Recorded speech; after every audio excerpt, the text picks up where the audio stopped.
we'll be doing word problems in divisions. So I have an example question on the board. It is, there were 58,930 apples. Okay, they are kept in 97 baskets equally. How many apples were there in one basket and how many were left?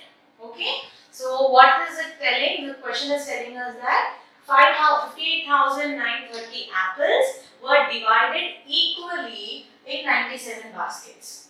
Okay, but they didn't give us how many each basket had, and also after dividing it equally, how many were left from this number of apples, that is 58,930 apples. Okay, so we need to find out that.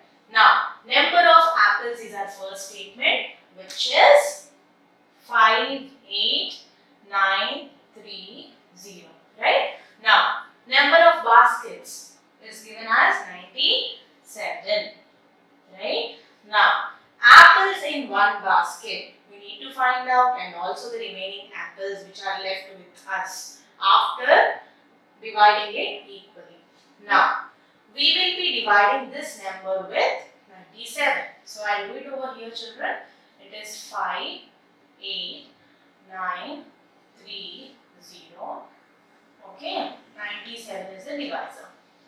Now, I will be considering first three digits because 58 is less than 97. So, I am taking 589 to start my division. So, in 97 table, I will be taking a nearer number or an exact number for 589. So, in the table of 97, for 6 times, I will be getting a nearer number of 582. Okay.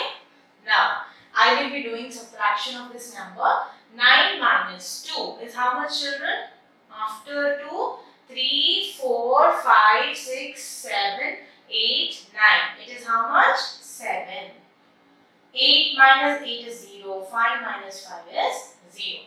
Now, I will be getting this number down over here. It is 73, but it is less than 97. So, I need to consider one more number.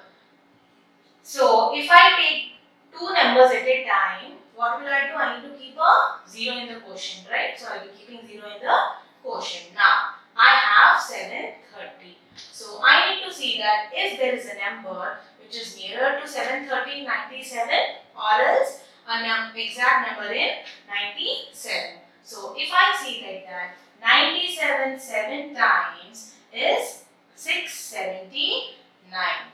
So, 97 7 times is 679. So, I need to subtract now.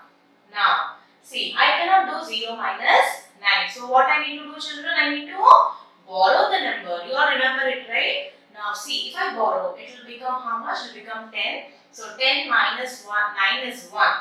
10 minus 9 is 1. Now, here I have 2, right? As I borrowed it. So, 2 minus 7 I cannot do it. So, I will borrow from 7. Now, here I have 12. So, 12 minus 7 is how much, children? It is 5. Right? Now, as I borrow to make this as 12, here I have only 6. So, 6 minus 6 is 0. So, from this long division, I can write or I can say that apples in one basket is 607. Okay? Apples in each basket or one basket is 607 apples. Okay? How many apples in each basket is? 607. And the remaining apples, after distributing it or after dividing it equally among all the 97 baskets, it is 51. So, the remaining apples is 51 apples. Now, children, did you understand how to do it? So, depending upon the question, there are different patterns to find or to write the answer from remainder or from quotient or from dividend or from divisor.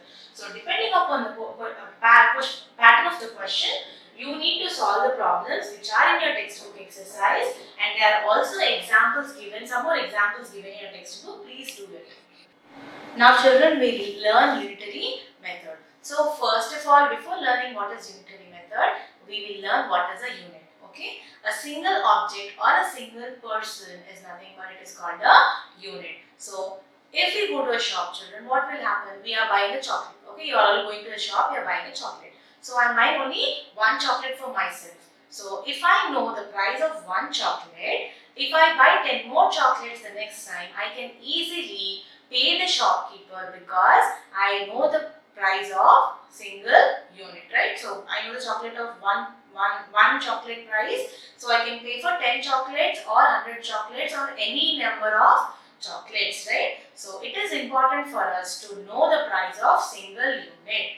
So basing on it, we have an example on the board. See, the cost of a ball is rupees 15. What is the cost of 8 balls? So as I have said, if we know the price of single unit, we can pay for any number of units if we buy. So how many number of units we buy, that much amount we can pay if we know single unit cost, right? So here we know the cost of one ball, which is 15 rupees. Now we need to find the cost of 8 balls. So what we will do? We need to multiply 15 with 8, okay, to find the cost of 8 balls. So if we multiply 15 with 8, what will be the answer, children? It is 120, right? So it is 120 rupees. So what is the cost of 8 balls now? 120 rupees. So by this, I can say that from one unit cost or one ball cost, I have got the cost of 8 balls. This is how you do. We will take one more example for better understanding. Now I have one more example on the board. It is the cost of dozen bananas is rupees 24. What is the cost of one banana? So children, always we buy bananas in dozens, right? So what is one dozen? In one dozen we have 12 bananas, right? So in one dozen we have 12 bananas. Okay, so the cost of 12 bananas, I can write it, right? Instead of writing cost of one dozen or dozen bananas, I can write cost of 12 bananas because one dozen is 12, right? So 12 bananas is equals to rupees 24. Now I need to find out what is the cost of one banana. So to get the cost of one banana, what will I do? I will divide 24 with 12. Okay? When I do it, 24 divided by 12, I will be getting, in 12 table 24, how many times, children? It is 2 times. So I will be getting the answer as 2. So I can say that the cost of one banana is nothing but rupees 2. So from this I can say that if a group of or a dozen of articles cost is given, I need the cost of one article, then I need to divide the articles price, right? This is how you do unitary method with division. We will see one more example. Now children, we have one more example on the board. It is Vihan reads 40 pages in 5 hours. How many pages does he read in 3 hours? So what they are telling, Vihan reads 40 pages in how many hours? 5 hours. And they are asking us if he can read how many pages in 3 hours. So in how many pages does he complete in 3 hours? So first we need to find out the number of pages Vihan reads in 5 hours is 40, which is already given to us. Now the number of pages he reads in 1 hour, right? So in unitary method, it is always that first we need to find the unit value, then we can multiply how many times or divide how many times we need, right? So here I need to get it from 5 hours to 1 hour, then I can get the value of 3 hours. Now the number of pages he reads in 1 hour is nothing but 40 divided by 5. Okay, from this I will be getting 8 pages. He reads 8 pages in 1 hour, right? So now see, why did I get 8 in 5 table, 8 times it is 40. So we will be reading 8 pages in 1 hour. So how many pages does he read? 8 pages, right? Now the number of pages he reads in 3 hours. How do I get this?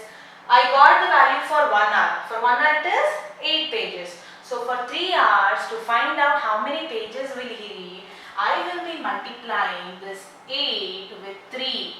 Okay. So now 8 3s are. Is how much, children? It is 24. So he will read 24 pages in 3 hours and 8 pages in 1 hour. This is how you use unitary method to solve many problems in your day-to-day life too. So please go through thoroughly the examples in your textbook, and also there is an exercise in your chapter. So please do it. Thank you, children.